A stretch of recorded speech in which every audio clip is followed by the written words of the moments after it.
ما فيهاش وسايط، وعارفين كويس قوي ان الجيل الجديد عنده افكار جديده وعنده تصورات جديده لاعاده بناء جهاز الثقافه الجماهيريه بفلسفته. وفورا بدانا نتخذ سلسله من الاجراءات للاعداد لده. تواجب معانا ان الرقابه الاداريه بدات التكليف العظيم اللي عمله الدكتور جابر عصفور للرقابه الاداريه بانها تراقب الثقافه الجماهيريه، بدا ينتج بعضا من تقاريره. هذه التقارير بدانا نتفاعل معها بايجابيه عاليه جدا، واحنا كنا بالفعل بدانا تواصلنا مع الرقابه الاداريه لان اعتبرناها هي سندنا الاساسي في معركتنا ضد الفساد. وبدأنا نشكل لجان مختلفة ومتعددة لفحص كل الجهاز الإداري. أنا عايز أتعرف أنا كمان، ما أنا ما ادعيش المعرفة وأنا ما شفتش مخازن العاشر. فيكرمنا ربنا بأن النيابة من خلال بعض القضايا الموجودة فيها تكلف لجنة من الجهاز المركزي للمحاسبات ومن الخدمات الحكومية وبمرافقة زميلة موجودة معانا دلوقتي مفتشة من التفتيش المالي والإداري بجرد فعلي لأول مرة من سنوات. هكذا أدعي أن يتم جرد مخازن العاشر، وإن شاء الله شكلت فورا لجان لجرد جميع المخازن. وكنت يومها يوم ما صدر القرار كنا قاعدين بنتفق ازاي نطلع قرار بامتداد اللجنه دي لتشمل اعمالها كل مخازن الهيئه العامه للثقافه الجماهيريه. النهارده مدير التفتيش بيطيح بعبد سلطان. الحرب طويله لسه، دي نفسها طويل، عبير نفسها طويل.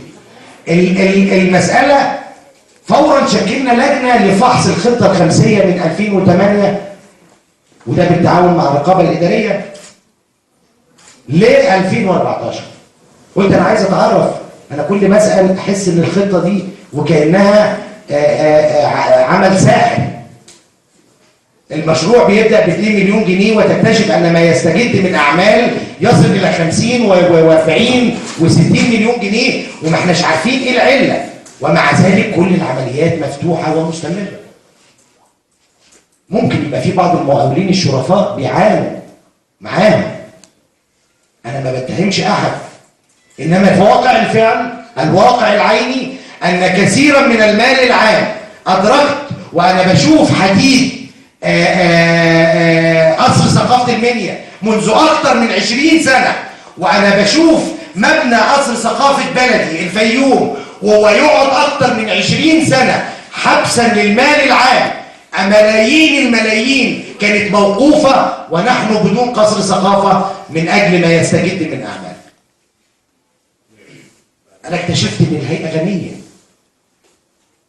هذه الهيئة اللي بتدعي أنها أفقر جهات الأرض ويتصل بيا الأستاذ العميد الأستاذ الدكتور عبد الناصر الجميل عميد المعهد العالي للفنون المسرحية السابق وهو في بني سويف وهو في المطروح، بيقول لي الحقني ده بيقولوا لي أن اللجنة السنة دي ب 70 جنيه.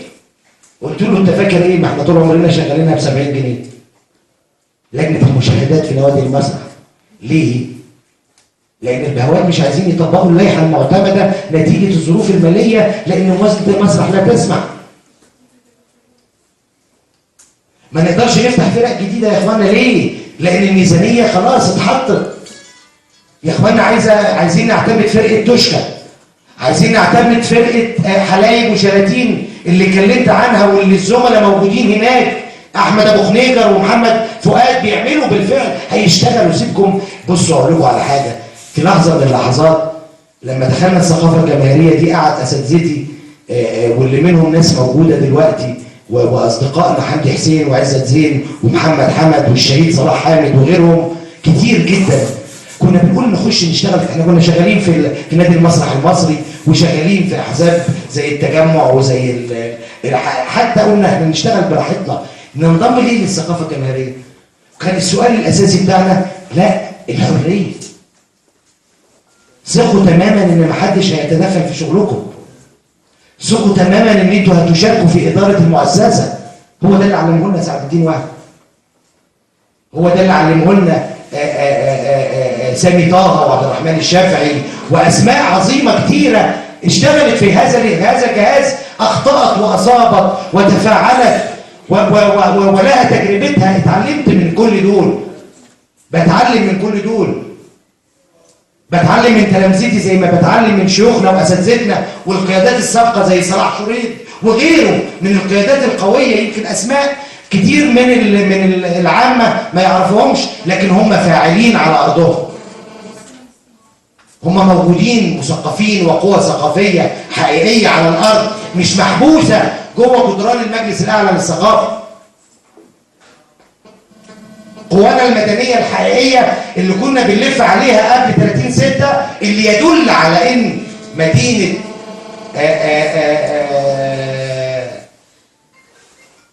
البداري أو مدينة ساحل سليم أو مدينة منفلوط هي مدينة مدنية. العرض المسرحي اللي أنا شفته فيها وكان ساعتها يحارب من المسجد اللي فوق دماغ القصر، وكان ساعتها يحارب من فرح لأن في قاعة أفراح جنبه، وكان يحارب من الشارع، والولد مصر على تقديم العرض. اكتشف ان الولد المخرج الجميل الرائع اللي انا كنت مبهور فيه ده طلع شاب بيعاني ايضا من لجنة الأجر اليومي.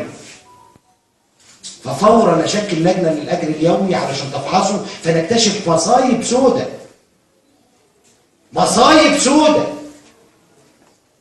عشرات بدون موافقات معينين، عشرات بيتقاضوا اجور ومرتبات وهم مش متعاقدين مع الهيئه، عشرات الاوراق المزوره والموافقات المزوره اللي اتخذت في لحظات خطيره وعجيبه، الفوارق في المعلومات حتى بين ما يصدره الإقليم والموقع على الأرض وما يصدره الديوان العام. هذا المبنى العجيب. وميتين ومنقطعين ومسافرين، وفي ناس مسافرة وفي ناس ميتة وحاجات عظيمة جدا. ففورا نتعامل مع الرقابة الإدارية والنيابة الإدارية، وفورا شبابنا الرائعين اللي أنا بشكرهم اللي قعدوا، جاء ولد من المنصورة وجاء ولد من الشرقية وحد معانا من هنا، وكانوا اخواننا بتوع النقابة كمان بيساعدوه، نساعدهم في 50%. نكتشف ان البناء شؤون العاملين في خلل، في خلل ما، فتعالجوا فورا. بايه؟ قلت لهم ما تقلقوش، انا عندي لجنة شعبية للتواصل هنجيب لنا المعلومات، وعندي لجنة شعبية اخرى ولجنة من أبناء الهيئة وشباب الهيئة للتواصل مع كل اللي عندهم مظالم ما يقدروش يجيبوها، اللي ما يقدروش يوصلوا لنا، اللي ما عندوش فاكس. امبارح بيتصل حد بيدعي لي من سوهاج، وحد من توشكا بيقول لي طب احنا نعمل ايه دلوقتي؟ قلت له ولا حاجة، صور صورة وابعتها على الفيسبوك. ده كل اللي تقدر عليه، اللي تقدر عليه انك تعلن هذا الموقف. عملوه الشباب وعملوه الناس وبيعملوه وهم مستمرين في عروضهم، وهم مستمرين في شغلهم، وهم مدركين لحقيقة دورهم. انا مش بزايد والله، دول شباب زيكم موجودين في كل حتة في مصر ورائعين ومبدعين ومثقفين، وهم دول النواة الحقيقية اللي أدبائنا اللي كانوا معانا في أسيوط في مؤتمر أدباء أسيوط. أكثر من 300 أديب وشاعر وكاتب من أعظم كتابنا وشعرائنا كانوا موجودين معانا، وشافوا قد إيه طبيعة الحركة السنة دي في المؤتمر مختلفة، وطبيعة الشغل مختلفة، وإزاي نزلنا البداري، وإزاي طرحنا مبادرة السلاح الكتاب مكان السلاح، وإزاي تفاعلنا مع الناس، وإزاي شاعر وقف في قهوة وقال أمسيته وقال قصيدته وبدأ يتفاعل مع جمهوره. إزاي نتفاعل مع الناس، إزاي نوصل للجماهير. دي فلسفة الهيئة العامة للثقافة الجماهيرية. مش نفضل حبيسي القصور، ولا عندنا قصور ولا عندنا بيوت، وعندنا كمان شقق غلبانة في مساكن عشوائيات. يشكروا اللي اعطوها لنا، يشكروا اللي اعطوها لنا. 500 موقع عصر ثقافة. مش صحيح، مش صحيح. ده موظفين غلابة وبائسين موجودين في كل مكان في مصر ومتكتلين، وطاقات شابة رائعة في كل مكان بشوفها وبقابلها، وخريجي تربية نوعية. ولقيت عدد، وبدأت أصنف النوعيات اللي موجودة عندنا. عدد من المخرجين يا عيني تعينوا لأنهم مخرجين، فاذا بيهم لنتيجه طبيعه مؤهلهم خلاص بقى باش كاتب اقعد في اي حته ولا تلاقي في اي حته. بدات اجيب ده علشان نبدا نعمل برامج تحويليه لهؤلاء المبدعين علشان نستفيد منهم باعلى طاقه، سواء كان راقص او ممثل او مخرج او مصمم ديكور او واحد من ولادنا الناشطين الثقافيين اللي كان معانا وحوالينا، نستفيد باعلى طاقه. انا عندي بنت في عصر ثقافه التذوق في اسكندريه بتشتغل بقيمه موقع كامل، وهي زميله طبعا. انا اسف عندي بنتي دي لانها من تلامذتنا، انما فعلا احنا عندنا طاقات رائعه موجوده على الارض بتتفاعل مع كل المؤسسات. ادركت خطوره البناء القانوني، بدات اعدل الاوضاع القانونيه علشان انا بقول لكم على تجربه واحد مخرج وممثل انتقل للعمل الاداري وكلنا عرضه لده. ازاي تتفاعل معاه؟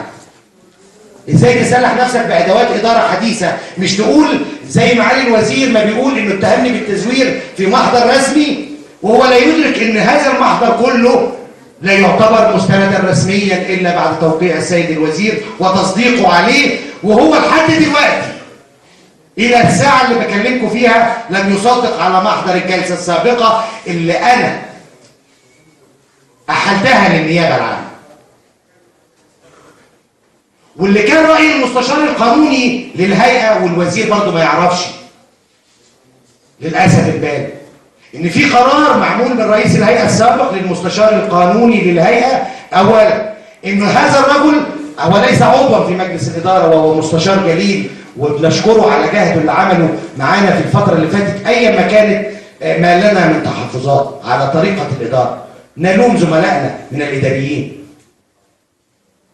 ان الراجل اراد ان يحال مجلس الاداره او القضايا لانها قضايا يجب تكييفها قانونا، اراد انها تحال للتفتيش المالي والاداري لاعاده تكييفها ثم طرحها مره اخرى على النيابه العامه، وقد تكون وجهه نظر سليمه. مش دي القضيه. القضيه ان القرار بتاع الاستاذ سعد عبد الرحمن الزميل العزيز انه اصدر قرار للمستشار القانوني ان المستشار القانوني يحضر لجنه عضوا في مجلس الاداره لكن بدون صوت، لكنه يراجع موضوعات مجلس الاداره قبل تقديمها للمجلس ثم مراجعتها وتقنين اجراءاتها بعد مجلس الاداره وقبل عرضها على السيد الوزير. سياده المستشار ما تجاوزش اختصاصاته، بالعكس انا علشان ادراكا للحظه الحرجه ولان السيد الوزير معين لنا زميل صحفي معانا في مجلس الاداره واعلم تماما ان التفاصيل للاسف البالغ مطروحه على صفحات الجرايد وهي جزء من مجلس الاداره اللي لا يجب افشاء اسراره، ومع ذلك عارف انه هيتحرك بالايقاع ده. انا احلت مجموعه الشركات للشؤون القانونيه لتكييف الواقعة الظاهرية الأولى وإحالتها للنيابة العامة مباشرة عشان ما انتظرش تصديق السيد الوزير، لأن بدأ الفار يلعب في عجل.